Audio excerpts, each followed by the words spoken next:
Live from Washington, D.C., Sekulow Live. Phone lines are open for your questions right now.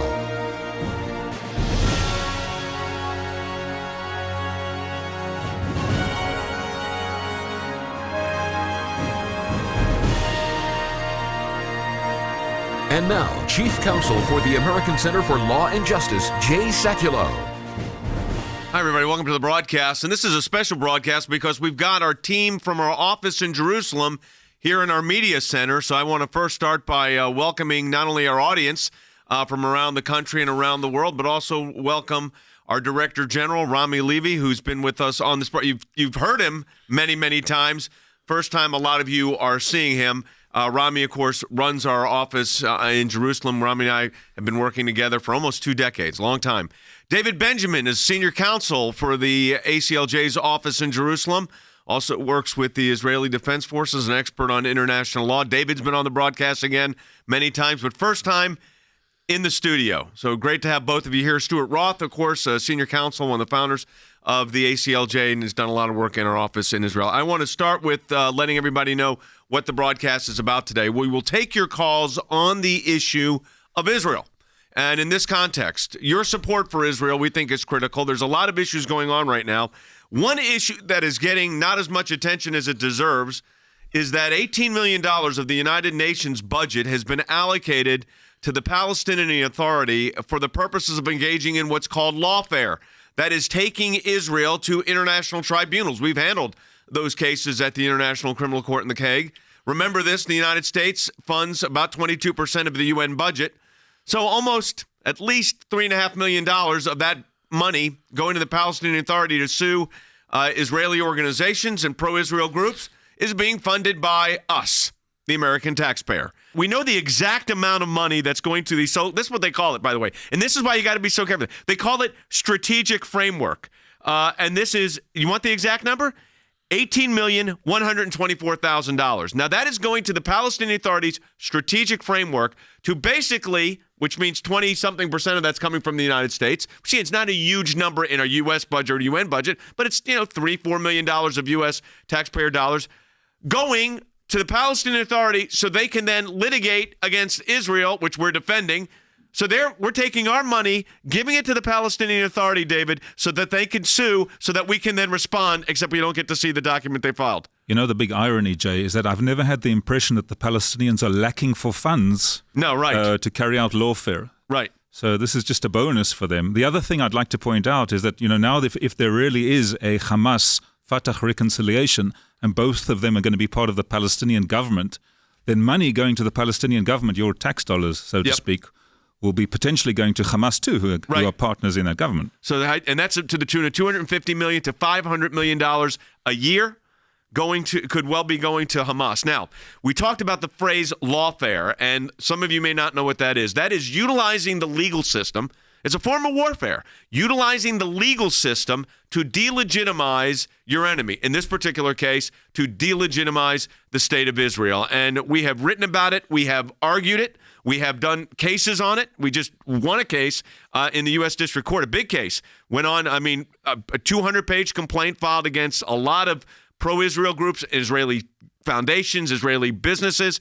We defended the Gush Etzion Foundation, was successful in federal court. But, Stuart, the battle goes to federal court, even on this. Yeah, the battle went to federal court. We've been in federal court. We've been at the International Criminal Court. Cases are continually being brought against Israel, and they're really targeting the legitimacy of their existence. And that's the theory of law that's being brought. Yep. It's not a gripe, it's not a claim, it's not limited, it's basically exponential. It goes back, some of these complaints, Jay, go back 50 or 60 years of claims against Israel and their sovereignty. We've got 2 things we want you to do as we go to a break. You're hearing from our experts in our office in Jerusalem coming right up, because we're not just talking about it here.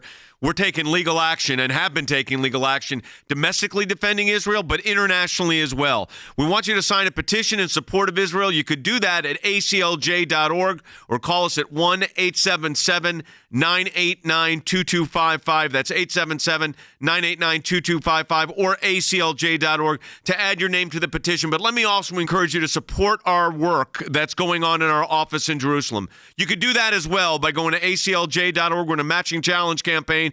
Any amount you donate, we get a matching gift for. ACLJ.org or 1-877-989-2255. That's 877-989-2255 or ACLJ.org.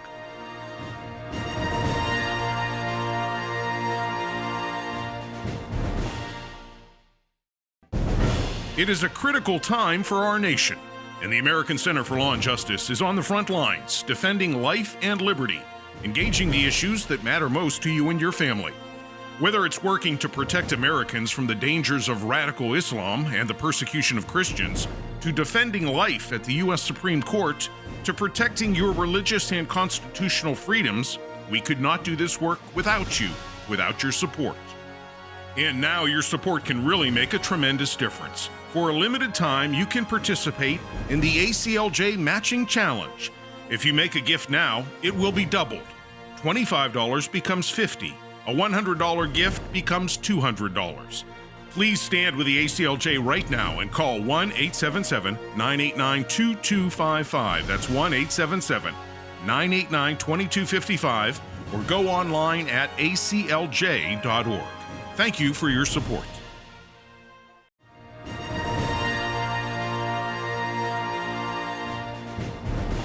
Hey, everybody. Welcome back to the broadcast. So we've got a unique situation in studio today. We've got two of our leaders from our office in Jerusalem, Ambassador Rami Levy, who's our Director General, and David Benjamin, Senior Counsel for our office in Jerusalem. I wanted to go, and it's a question I'm asking our audience, and we want you to comment on this. How important is it for you, our audience, that the United States supports Israel? Let me go to Rami, to you on this, because you were Ministry of Tourism, served in the military. You've served in various ambassadorial posts, so you've been a diplomat. How important is the support of the United States and the faith community for Israel?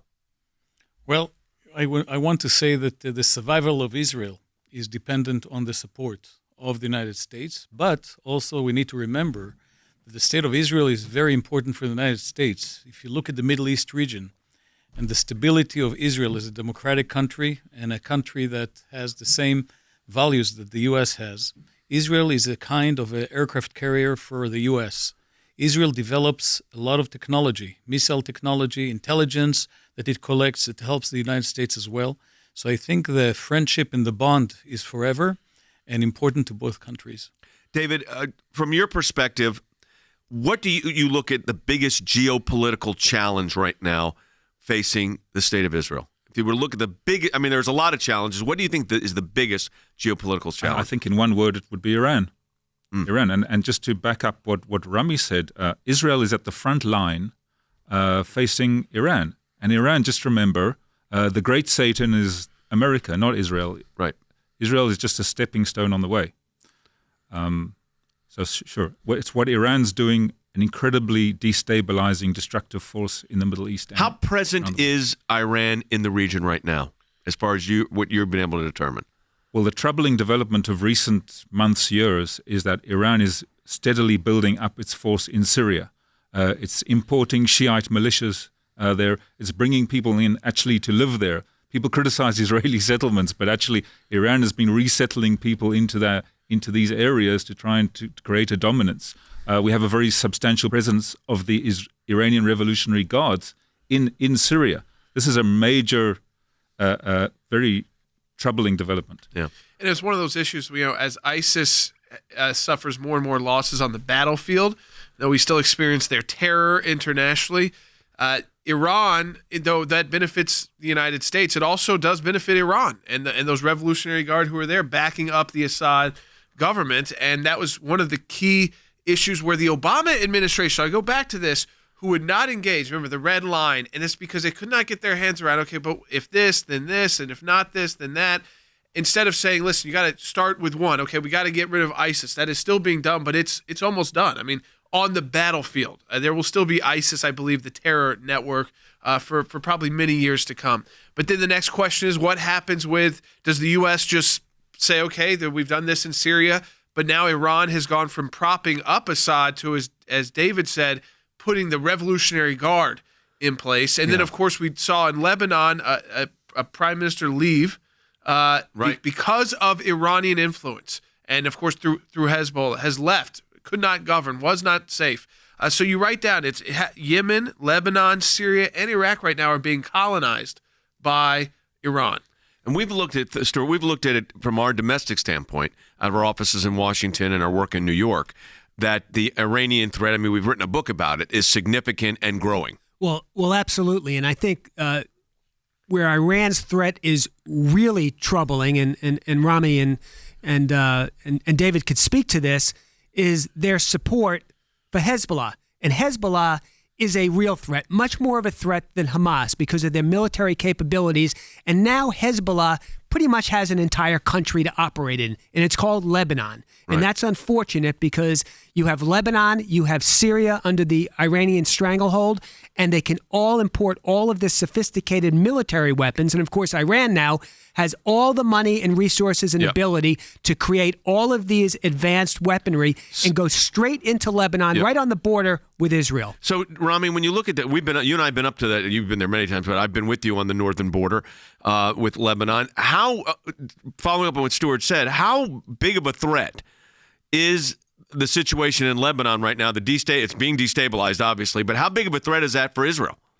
Well, if you remember, in 2006, when I was still an ambassador for the Israeli government, I called you and told you that we need your help with the State Department and with the President of the United States in order to stop the travel warning. Yep. The travel warning was because a few Zilzal missiles, which are able to reach Tel Aviv, were put into, declared actually by Hezbollah, they're going to shoot into Tel Aviv. At the time, Hezbollah had 15,000 missiles. Today, they have 150,000 missiles. Wow. Not just missiles. Well, I want everybody to hear that again. 15,000 10 years ago, basically. 100 and how many now? 150,000 now, but not just missiles. They have GPS systems on some of them, on dozens of them. That means they can hit within a few yards away from a target that they're aiming at. So it could be strategic facilities such as electricity facilities or military bases, etc. The other problem that we're facing is that Hezbollah has put tens of thousands of missiles inside homes in different villages in southern Lebanon, which, again, we can go back to what we faced in Gaza and talk about the lawfare that they're trying to prevent Israel from hitting this missile. Yep. So the threat from Hezbollah is huge. I want to add one more thing about Iran and Yemen. One of the things that we have to understand, Iran's big plan is also to stop the oil from flowing into the West. They're taking over Yemen through the Houthis in order to block port and to stop the oil flowing from Saudi Arabia to the West. So if we look at going back to Lebanon, Israel, in the next war, will have to face 150,000 missiles targeted at its civilians. I want to share with you one thing that is personal. My father just had a stroke a few weeks ago. What I've done in his home, I had to build a bomb shelter inside the house, a room that became a bomb shelter, because now he cannot. And we know that the next war is the cities of Tel Aviv and the major cities in Israel are going to be bombarded. I want to ask this to David, because following up what both Stuart and Rami said, and that is Hamas and Hezbollah will utilize civilian homes, schools, and hospitals as rocket launching points. Then if you were to counter that by trying to knock those rocket points out, Israel gets accused of committing a war crime. Well, my contention is that lawfare begins on the battlefield in that way. It's a win-win tactic for Hamas, Hezbollah. Use civilians as human shields. On the one hand, it's likely to deter attacks. On the other hand, if attacks take place, inevitably they have to take place. Israel has to defend itself.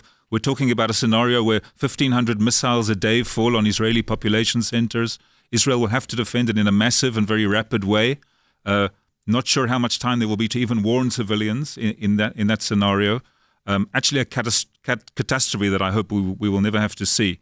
And of course, yes, at the end of the day, there's benefit to be had by Hamas, Hezbollah, to blame Israel for the civilian casualties. Yep. Yeah, one thing I want to add is that a lot of our audience has heard us speak about Hamas, and we've had various different engagements Israel has with Hamas in the Gaza war. But Hezbollah is a different type of enemy because Hamas had very primitive, and they have very primitive. Yeah, they were not an army. Yeah, That's not the same extent. Yes, yeah. missiles and weaponry compared to Hezbollah.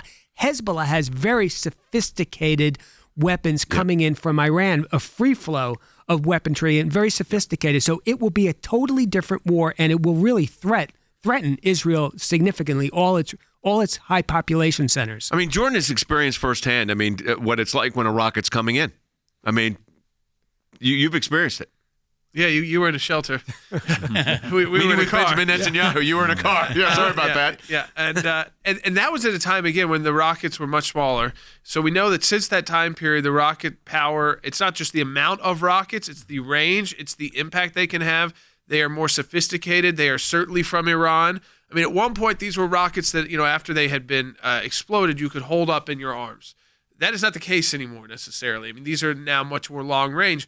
Tel Aviv being in range, Jerusalem in range. Those were short range. We were right on the border with the Gaza Strip. So, again, and then you combine what Hamas has to then what Rami was talking about with what Hezbollah has, and you have now the entire state of Israel covered by short-range military weapons. So, yes, nuclear is a big long-term threat, but the short-term threat is a nation which has got all these countries and terror groups pointing missiles at them. And we can't really fully ever understand what that is like as Americans, even with the terror that we experience here in our own country. We've got two things we want you to do as we go to a break. You're hearing from our experts in our office in Jerusalem. We're not just talking about it here.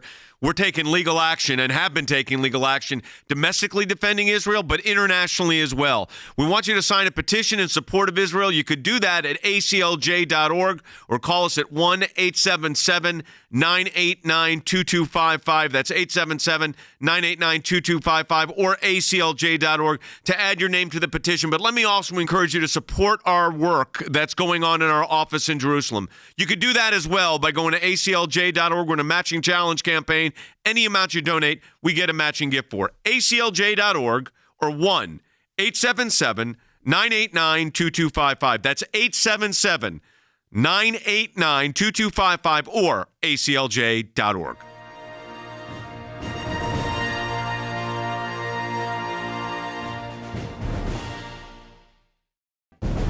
It is a critical time for our nation, and the American Center for Law and Justice is on the front lines, defending life and liberty, engaging the issues that matter most to you and your family. Whether it's working to protect Americans from the dangers of radical Islam and the persecution of Christians, to defending life at the U.S. Supreme Court, to protecting your religious and constitutional freedoms, we could not do this work without you, without your support. And now your support can really make a tremendous difference. For a limited time, you can participate in the ACLJ Matching Challenge. If you make a gift now, it will be doubled. $25 becomes $50. A $100 gift becomes $200.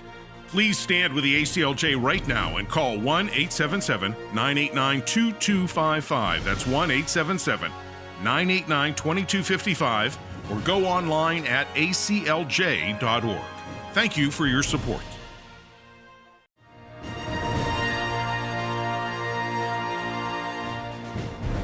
Let's go right to our phones. We've got our experts from Israel here in our studio. Let's go ahead and take a phone call. Yeah, Paul's calling in from North Carolina on line 1. Paul, welcome to Sekulow Live. Hi, how are y'all doing today? Good, sir. I think personally, it's very important that that we keep our stand with backing Israel, because I'm an average watcher and I've been watching the news and I actually read the resolutions and it's almost like the entire UN just decided to go ahead and say, okay, yeah, we need to get rid of Israel or something. It's ridiculous. There are more anti-UN resolutions on Israel than all other resolutions combined. And you got some of the world leading dictators and humanitarian human rights abusers in the world sitting on the Human Rights Council. So, I mean, this is one of the issues that continues to happen. Yeah, I mean, listen to U.S. Ambassador to the UN, Nikki Haley, make this exact point, bite number 8. I went to Israel to see firsthand the country the United Nations spends half its time on. Unfortunately, I'm not kidding. It's ridiculous. It seems like the rough breakdown at the UN is half the time on Israel and half the time on the other 192 countries. I mean, there you have it. I mean, this is the absurd nature of what we're dealing with. Stuart, you're shaking your head. We've actually counted the resolutions. Well, you look at some of these countries that are on the Human Rights Council that are governing it and passing resolutions against Israel. Those countries are systematically abusing their citizens and have done so since their origin for decades and decades, denying them rights, denying them free speech, denying them all sorts of humanitarian aid. But yet they'll pass a resolution on Israel because they don't like the fact that Israel built a community outside of Jerusalem while they are executing their own people for practicing their own religion if it's different than Islam. It's unbelievable. You know, David, we talked about the International Criminal Court in The Hague and the impact that has had. And as I said, we were successful in the first major round on that with a lot of legal work by lawyers. We got a team from all over the world. But your concern is that, again, we're still working on it, folks, when you're not hearing about it. Because you're concerned that the direction of the ICC, and that's part of the United Nations body, is a concern for Israel and should be a concern for anybody that looks at due process or fairness. Well, one of the concerns flows from the fact that the ICC is often criticized for concentrating on Africa. Most of the defendants are coming from Africa. And so maybe there'll be a motivation to kind of balance that out and look for a possible target outside, even if only to satisfy the critics.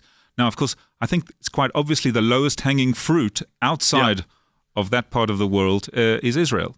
It's an easy target. It's cost-free. You can attack Israel. You can criticize Israel. You can bash Israel. It's totally cost-free. Yeah. And it has all sorts of political benefits. So what we're having to do is continue. As I said, we've got 3 major projects going on right this moment. I mean, we are handling them right now. And basically responding to documents you're not even seeing, but we know generally what they're going to argue, so we're able to do it. All right, you want to take another call? Yeah, we can take another call, but I think it's important to make the point. It was long and often said that Israel's on the front line of the terrorism that wants to attack the U.S., and then now we're experiencing a lot of that terrorism here in our own country as the sophistication of these terror networks has grown. But Israel's still very much on the actual front line. I mean, Syria, where ISIS is based, is bordering Israel. It's not bordering the United States of America. But Israel is also on the front line now. I'd say this part 2 of this with Iran, and though it's always been with Hezbollah to some extent, it's at a totally different level now with this nuclearized Iran. I know our president is working on the decertification process, but that is going to take a big change in the international community to come around and start re-sanctioning Iran to prevent their nuclear program from coming into existence. We can take another call. Ron in Missouri on line 2. Ron, welcome to Jay Sekulow Live. Hey, Ron, you're on the air. Continue your support of Israel. That's an important country that God is protecting. It's going to stay there. It's not going to be defeated or brought down. We can see the miracles that have God's worked with that country. The 7-day war or 6-day war. I would say Israelis tend to like their wars 6 days, maybe 13, longer than that. Now, don't like wars, but if you're going to have them, we don't like. The Israelis tend to not like 15-year wars. But the fact of the matter is, the Israelis have been in a almost. Rami, it's fair to say there's almost a constant. It's not a declared war, but there's almost this sense of a constant state of war. We call it the war between wars, which is a constant. A war between wars. Yes. Mm-hmm. Yeah, we could explore that when we do our documentary. That's an interesting concept. In other words, you're never not in a situation, David, where you don't have the luxury of not thinking that there could be a military engagement at any moment. At any moment. Yeah. Literally that's volatile. Yeah. All right, let's grab one more call here if we can, Jordan. John in Washington State on line 5. John, welcome to Jay Sekulow Live. Hey, John, go ahead. You're on the air. I just want to let you know how important it is, my wife and I, that the U.S. and you folks in the ACLJ support Israel and whatever needs that they have. God bless you all. Oh, John, that's very kind. And I will tell you this. It's been our pleasure to do this, working along with Rami now for, I would say, over 15 years. And Rami said at the beginning of the broadcast, a lot of you just joined but late, but I think it's important to restate it, Rami, that the work that we're doing, it's ongoing. We don't talk about it every day, but literally there's work going on every single day. I'd venture to say that at any given time we have 3 to 4 lawyers domestically, in addition to you, David, and Rami on the government side, constantly working on this because there's always something to do. But you've expressed to our members, to our donors, the appreciation that the Israeli government, the Israeli people have had for our ongoing efforts these past decades. Yes, and I'll say it again, from an Israel decision-maker's perspective, if it's the Ministry of Foreign Affairs, Ministry of Justice, Prime Minister's Office, the work ACLJ has been doing in the past years has helped the Israeli economy survive. And that's when we go back to 2002 when I met you first. 2006 during the Lebanon War, when you helped take off the travel warning. 2009 when we started fighting the ICC, et cetera, et cetera. So, if I'll try to simplify and translate the work that ACLJ is doing for Israel, I can tell you I have 2 sons in elite units in the military. And the fact that they can fight is a lot thanks to the work ACLJ has been doing with lawfare. The fact that they can defend themselves and their citizens is thanks to the ACLJ. The fact that Israel in the international arena does a lot of the things it does is a lot thanks to the work ACLJ has been doing. And that's a huge thank you to our donors as well. And David, you serve still with the military? As a reservist. Yeah, as a reservist. I want to echo what Rami has said also as an Israeli citizen, just to take this opportunity to express my appreciation privately, first of all to the great nation of America, but also specifically to the ACLJ for all the wonderful work you've done. And it really means so much. Israel really needs friends out there. And to have a friend like ACLJ is fantastic to know you're on our side. Let me just say this to our members. This was a thank you to you because we don't get to do this without your support. And you now have seen it firsthand. We have 2 of our leaders from our office in Jerusalem, your office in Jerusalem, I might say, members of the ACLJ. So your support of the ACLJ is absolutely critical. We're in a matching challenge campaign. Just go to aclj.org. Whenever amount you donate, we get a matching gift for. But as Jordan will tell you, I'll let Jordan speak for closing this out. It makes a huge difference, and you heard it from 2 of our experts. It does, and you have to actually do the work, not just talk about it for our new listeners as well. We do that work. You're seeing our team now in person or hearing them. Make that donation at aclj.org and double the impact of your gift. That's aclj.org. We will talk to you tomorrow.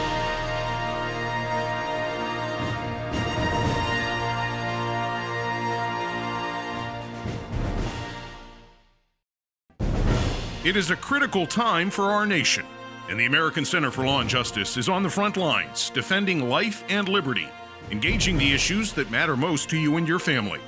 Whether it's working to protect Americans from the dangers of radical Islam and the persecution of Christians, to defending life at the U.S. Supreme Court, to protecting your religious and constitutional freedoms, we could not do this work without you, without your support. And now your support can really make a tremendous difference. For a limited time, you can participate in the ACLJ Matching Challenge. If you make a gift now, it will be doubled. $25 becomes $50. A $100 gift becomes $200. Please stand with the ACLJ right now and call 1-877-989-2255. That's 1-877-989-2255, or go online at aclj.org. Thank you for your support.